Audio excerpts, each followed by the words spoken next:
All right, guys, I believe we are live. Live video is starting. I don't know if I'm live. You might hear me talking to myself. I am now live. Great.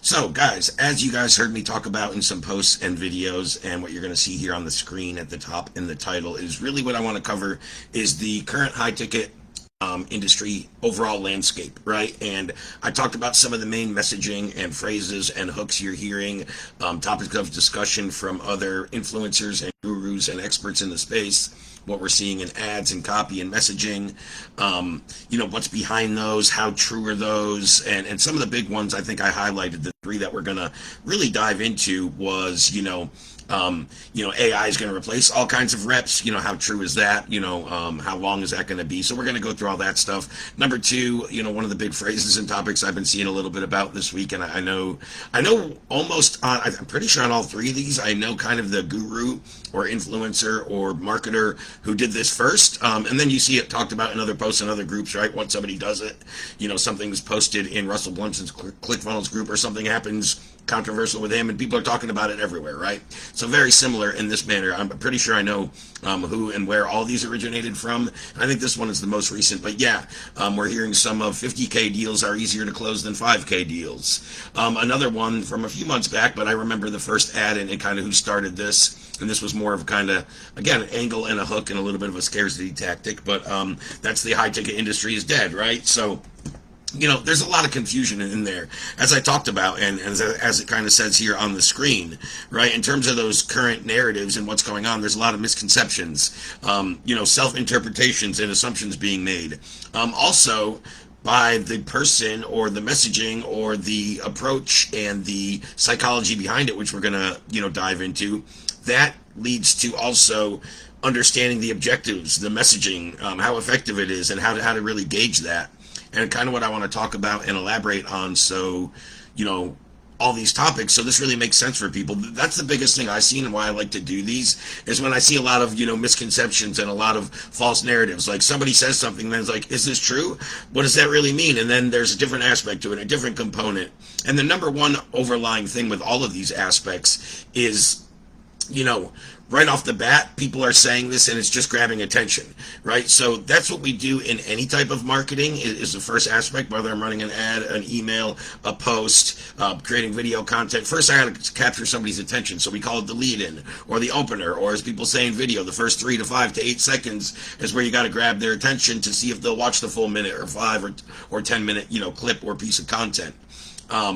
So yeah, I want to dive into that, but also, I think the biggest, other main underlying factor I saw is when people say these headlines, they never talk about all the components that go into that and what is really derived to that.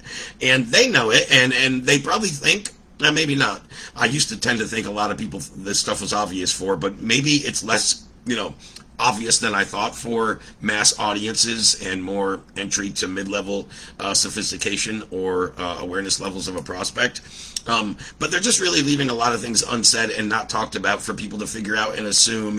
And a lot of times that scares people, or it makes them make decisions in their business like, oh, this guy said this, should I alter this? But they don't really know everything that went into it or how that applies to them. So that's what I really want you guys to have a better understanding of, so ultimately everybody kind of has clarity on what's going on with the situation, right? That's what people really want and deserve, in my opinion.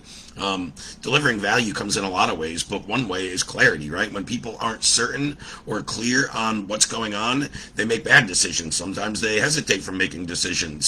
Sometimes they just make flat out wrong decisions because they're totally misinformed and just kind of trusted a headline or a post without digging into the meat and potatoes of it and what really comprises that and makes that all up. So the first one I kind of want to talk about is AI is going to replace all reps. Now, I've been seeing this in some ads, some sales trainers, people that have sales agencies, similar to what we do at Sales Lab. And again, a reason that I thought this was important to talk about from my perspective is a lot of you guys watching probably know that, I run sales training teams. I've closed millions of dollars in deals. I'm still actively closing closing deals for my businesses and for some of my done for you clients. I'm working in managing sales teams, appointment setters, reps, doing call audits, doing role plays, building out resources, putting together new masterminds and new sales offers. So everything that goes into this, I kind of have a hand in, and I'm seeing, which gives me probably an interest in angler perspective that most people don't have. Not saying not everybody can't pick up on this stuff or doesn't have it, but I definitely, being kind of in this space in every goddamn aspect, it kind of gives you a good background and overview to expound upon, right? So again, this first one that I've heard and seeing in ads is like AI is going to replace all reps. And it was talking about how good AI is and how fast it's learning and how great it's becoming and how short of a time period you're going to become obsolete even if you're a top performing rep. There's some truth to that. That will happen. I don't think that's going to happen quite in the immediate future. And I know it's already replaced reps in certain areas, but it's replacing C and D level competent reps. It's replacing more of the remedial type of people. And nobody really wants to be that average person on a sales team. And if so, you're not going to be there long term anyway.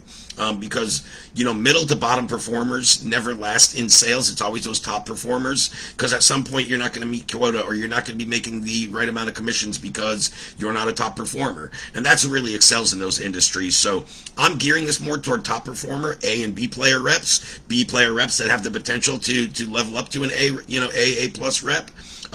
You guys, I think, still have a long-standing place in the market. By long, I'm saying it's not going to happen in the next 6, 12, 18 months. I wouldn't like to predict anything farther than that out, especially when it comes to AI with how fast it's going.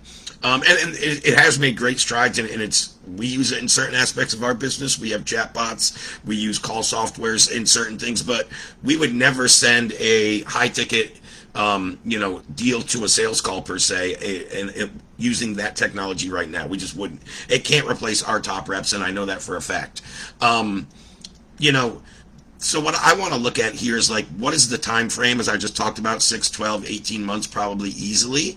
And I still think it'll be longer, because there's always going to be, again, the intricacies. There's going to be certain industries and niche that are always going to need a personal touch. There's certain things that robots will never be able to replace in terms of human interaction. In terms of capability and thinking, yeah, I mean, they may exceed every human in terms of critical thinking and how quick they can go on the fly. Right now, when they get objections, even the best call softwares are all program responses. Kind of like those flashcards you see from some of the gurus that you can buy their objection overcoming flashcards for $27 or $7, whatever it is, right? And that's all it is with these things right now, these robots, primarily when it comes to the high levels, aspects of sales calls. After you pitch and you're getting into objections and stuff, it's going off programmed responses. If they say spouse, I say this. If they say budget, I say this. If they say my business partner, I say this. If they say I need to think about it, right? And each one has kind of a programmed response. But what anybody that's watching this, that's a BA player rep, that's a good sales rep, knows you need to be able to critically think on the fly. You need to be able to customize your overcoming that objection specific to that prospect, that situation, and not some program response that worked for the last 5 guys and you hope is going to work for this guy. It's just not cookie cutter. So there's still certain cookie cutter aspects to AI, even the best AI. Sure, it's getting better daily, but there's certain things that it just hasn't got yet, and I still think it's a little ways off. Who knows? I could be wrong, and it could be one tweak, and it's all done tomorrow, right? I'm not saying there's any certainty necessarily to what I'm saying here, but I'm saying what I see in the market. I don't see any real worry for top reps in the next 12 to 18 months minimum, right? Probably even longer than that. I'm just not going to gauge anything that I'm going to talk about here more than that out, especially pertinent to AI for the reasons I mentioned. So I think the people that may have a little area of concern, or maybe when I go back to like, what's the objective behind this? What's the psychology? Who are we trying to hit? What type of triggers and reactions are we trying to elicit, right? And that's where it comes back to the more entry or mid-level rep that is maybe a C or a D player. That guy could become obsolete really, really quickly. I don't think they are quite yet. And again, niche industry, there's certain, I'm going to talk in a more general sense, and then we'll get into some specifics in terms of niches and industries. But generally speaking, I think that person is probably still good for a little while, but I think there is area to reason for concern. And I think in certain industries, that C or D caliber rep that's just average and shows up and does the bare minimum probably already has been or is being replaced right now. So that's really the truth of the situation and how you should look at it. So if you're in that mid-level, C, D level, you're all right. You squeak by, you make your quota, you hit your numbers, you get the bare minimums. But if you want to, or if you want to have a career in sales and want to get to that next level to be in the A caliber, I think now in the next 3 to 6 months is where you guys really need to look to level up, right? I think in the next 3 months, if you're an intermediate player in a lot of industries, but sales in particular, yeah, you could become obsolete if you don't level yourself up and your skill set, and your ability to handle a sales call organically, just like a normal conversation, without scripts, without all of the fancy things that go into it, and know and have confidence that you're doing the right thing, and every word that you're saying and every question that you're asking and every recommendation and suggestion you're giving are with intent and specificity to lead to a reaction or a next step or a call to action from the prospect. So once it takes a while to accumulate and amass the skill set to be able to do all that stuff 100%. That's why we start with scripts and frameworks and we master them in segments, right? We don't say become a professional in every aspect of sales overnight, but that's kind of how I see this. So next 12 to 18 months, I think top caliber sales reps are going to be just fine, and there's really little to no chance that AI is going to touch those people. I think intermediate people can certainly be replaced. Now, again, with that, there still comes the whole knowledge gap and wherewithal of, is everybody in the consumer marketplace? And we all know certain industries just aren't with AI. They don't trust it. They don't feel like they can set it up. They don't feel like they can operate it. So there's still the manual touch just for the person that's living in the past and outdated. Now, all of those people are slowly becoming converted because we're always going to have a younger and newer generation coming into the market, as well as the older people are going to start to get educated, whether they want to or not, just through forced messaging and all the ads and all the topics that are coming up in everyday conversations, headlines, all those things. So that's kind of an overall gist of how I look at this. But I think when people are coming out with the stern headline, AI is going to replace all reps no matter how good you are, I think that's 100% scarcity tactic. And I think what people are trying to do, and one or two people that were kind of using this angle I know they were trying to do, is create urgency for people to want to level up now. And again, I think in a certain aspect, there is that urgency, 100%. But I don't think it's that top tier talent that really has that. I think top tier talent is always looking to level up, and they do it more in a different manner, more through masterminds, expanding their network with other top earners, top converters, top 1%ers, surrounding themselves with other mentors that they can get on long-term, very frequent, communication basis and have access to. And that's what people pay for when they get up to that higher level, and they always want to be leveling up. When you're more at that mid to entry level, you could start with courses or minimal coaching programs, anywhere from $497 to $3K to really get everything you need to level up to probably be an A or a B player.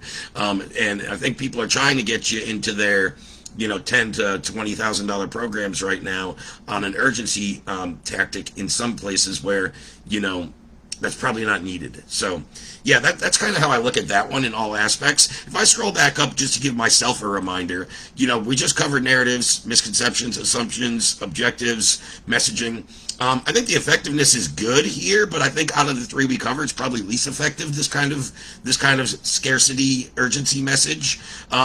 Where it's really good, though, and why it's effective, and why I said all these were effective when I wrote about this post earlier, is because it's drumming up conversation. Hell, I'm here covering it right now, so that's proof, even if I haven't seen it anywhere else. But I don't cover things that aren't current topics. When I do these live streams, especially the ones that I host and run, and I don't have an expert guest and a predetermined topic, I'm going off stuff that I see happening right now in the last 7 to 10 days. I'm always researching that, so I have something current, valuable, and that's relevant to the marketplace right now. So I know this stuff's being talked about, which is ultimately why it's effective, because the main goal is to grab attention first in any of these processes, and as a byproduct, that's people talking about it, which is grabbing more attention, right? Then it becomes, how does it get spun and positioned, and is it talked about in a more negative, more positive? There's always going to be both sides of the spectrum, but which one is greater, right? There's always going to be haters to everything we do, or people naysayers. That's fine, but if you see the overwhelming majority is, kind of against your theory or your messaging, unless that was your objective, that's probably not a good way to get the market behind you.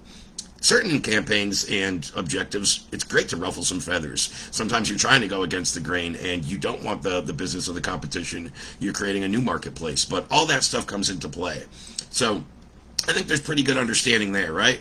Now, number two was I kind of want to talk about the one where people are saying, and this was one I commented on a couple of groups. I saw one of my former students or clients actually talking about this topic, and maybe her post had 20 or 30 comments under it, and then I started reading and engaging and researching. I replied to a few of them when applicable, but 50K deals are currently easier to close than, say, 5K deals, right?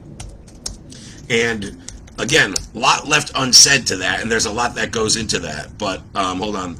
Well, yeah. So, like, first off, what I say is, like, I don't think there's any difference in really closing a 50 to 5K deal in the sense of the sales rep or the business owner or the person closing. So some people say, like, not everybody can do it. Well, if you can close a 997 or a 1997 or a 4997, you can close a 50K deal as well. There's not that much difference there.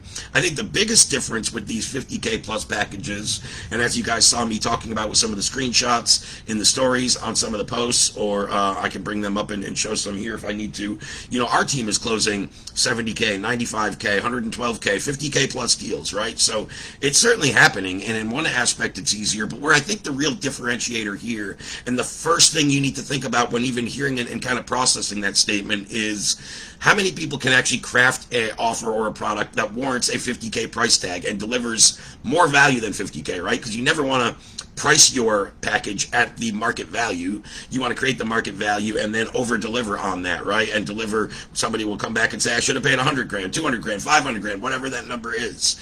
And that's what we want to create, right? So I think there's very few people that either have the confidence, the wherewithal, or just that know they can create a product that warrants that kind of price tag.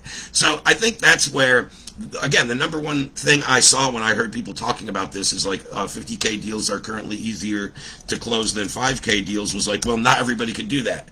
They don't necessarily have the skill set or the audience. I get the audience to a certain extent when you hear like big influencers that have an audience, but the audience comes when you create value in any marketplace. So that comes as a byproduct. You want to know the audience and the targeting, and that's more about the research prior.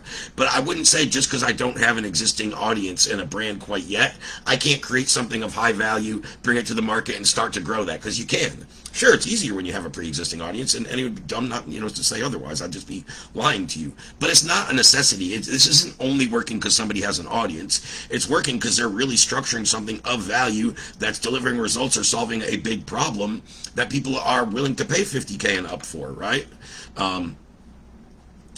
So yeah, I mean, that's another big factor. So again, the way I look at it, when in terms of being easier, I think there's some truth to that, because we have been closing some deals, and I've pitched some and closed some deals that when I said the price of 50K, heck, me and one sales member did one last week at over 200K, I think was the proposal. And this guy was like, yeah, send me over the details. I want to see everything and find, I mean, it's a big deal. So like we had to, build a separate custom contract and put in some extra details and parameters. But basically the gist of it, and then, we even said to the guy, for a deal that big, what we would normally do is, hook that person up with our financing partner. Most of our 50K plus clients come through financing, right? So that's another big aspect of it. But yeah, so, once somebody comes into that and goes through that process, we've been able to close those deals with less objections. Like, there was no objections on this call. There was just details. Got to run it by my legal team. But when we talked about financing, he's like, no, 200K. He's like, I got that capital. I don't even need to speak to your financing team. Like, and then there's other times where I've pitched $2,000 deals and people fell out of their chair and said, where do you expect me to come up with that kind of money? So one, you never have to assume. Two, it's contingent on the value you're delivering to the market. Three, it's certainly deliverable to the, certainly, equivalent to the kind of sophistication level and how established that market is. We're not pitching our 200K deals to non-business owners or people not in revenue, obviously, right? Or people that are making 6 or 8, 10K a month. We're targeting a very specific person. So yes, all those things come into play. But first and foremost, it's can you bring that much value to the market? If so, and you can sell a 2, 4, 6K deal, you can sell a 50K deal, and sometimes just as easy or easier. So I will say there's some truth to that, but that also means, again, I'm kind of reiterating, but you're talking to the right person, right? You have the process, whether they have the cash or not, to get them through the system if you're talking to the right person. So a financing partner that is very, I wouldn't just partner with one out of the blue, because if you've talked to any big coaching company or consultancy that's used these finance partners, we've all tried plenty, and we've all had promises and under delivering, right? So you got to find the right one and make sure you have those resources in place to make that happen. But you're talking to the right person, you're solving the right problem, you're hitting the right sophistication level, and everything can run very smoothly. And again, it all comes back down to also your process. Are we educating them along the way? Are we building authority? Are we delivering certainty that this solution is going to solve that problem? Because when all those things are delivered throughout the process as well, it's a lot easier to get a decision made regardless of price tag of the offer. So yeah, those are some of the key talking points. I'm going to go through a couple more here really quickly.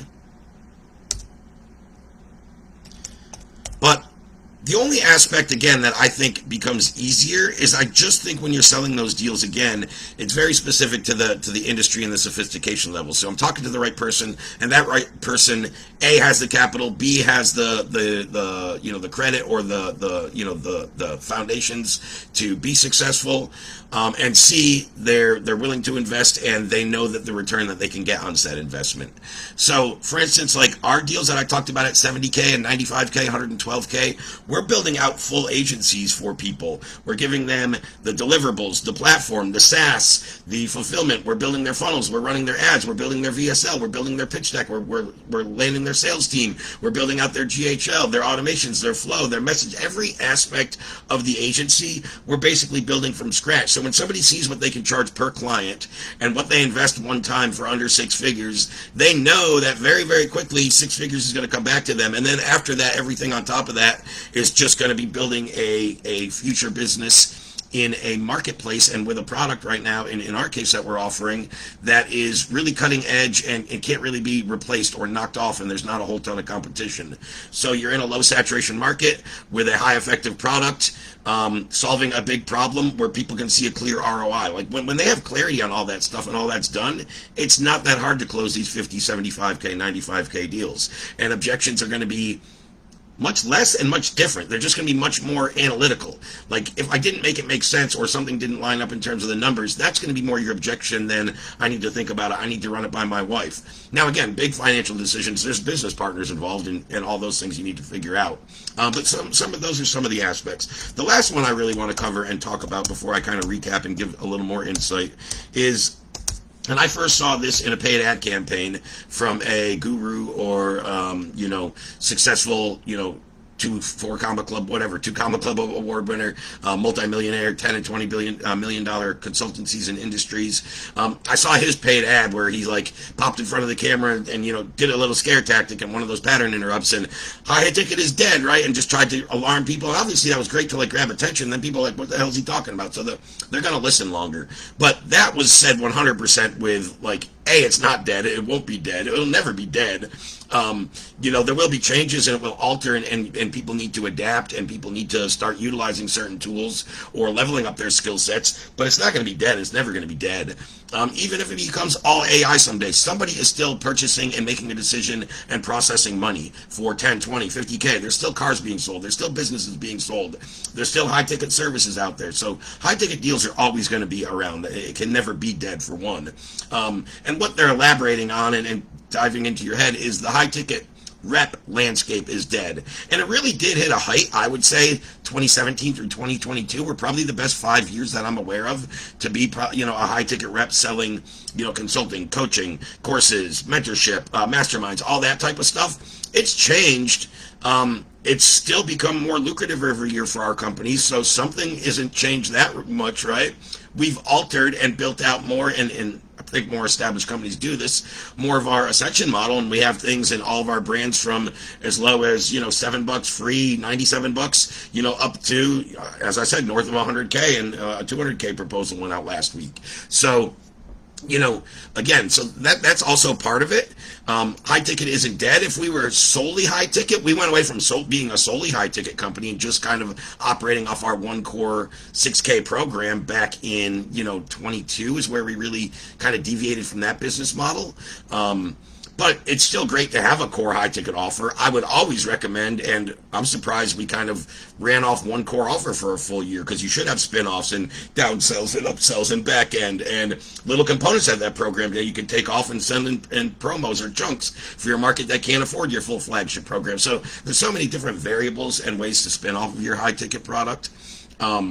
But again, high ticket being dead was a total scare tactic, and to really make people think, oh shoot, it's I got to level up now, and they would opt into buying whatever he would talk about later, whether that was his great checklist for the best roles, or how to get placed where you have a calendar full of quality leads, or how to 2x your earning potential and your close percentage, right? So there would be the high ticket scare tactic, and then the solution to the problem, and this is your shiny object that you need to go chase if you want to avoid this dead industry.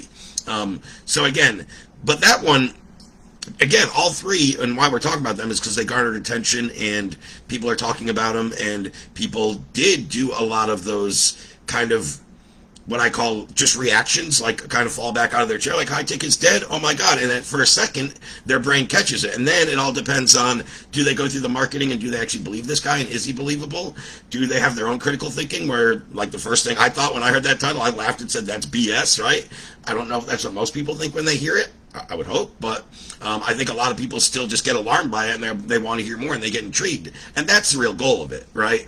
A more sophisticated market, which he wasn't going for with that ad, which I would consider myself in this niche and industry, that's what it's going to do. Somebody's going to just laugh at it and say that's BS, right? And I go farther in it to funnel hack.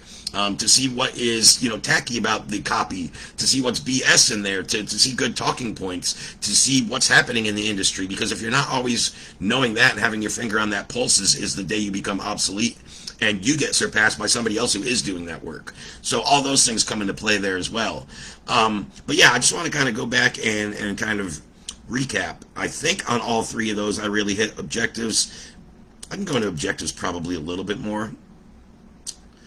I think everybody should have a lot more understanding and clarity on, what is happening, what has elicited these responses. Like, maybe you're even thinking in your own mind when you heard these phrases or saw these posts or these ads or this copy, how did your brain react, right? And what did you take a next step? Did you watch it? Did you click on it? Did you buy it? Did you become, oh, that's bullshit? Like, what was your reactions? Thinking about that is really great when crafting your own marketing and copy for something, right? What kind of drawed me in, and why did it do that? And understanding that, or what pushed me away, and what do I not want to use? Or again, fully understanding the sophistication level of your market, so you know what will draw them in and intrigue them, and what will shy away your not target audience, right? Some of these people, and with the one I talked about where like I laughed and said that's BS, that's what that was the intent of his marketing, which is why I call it effective.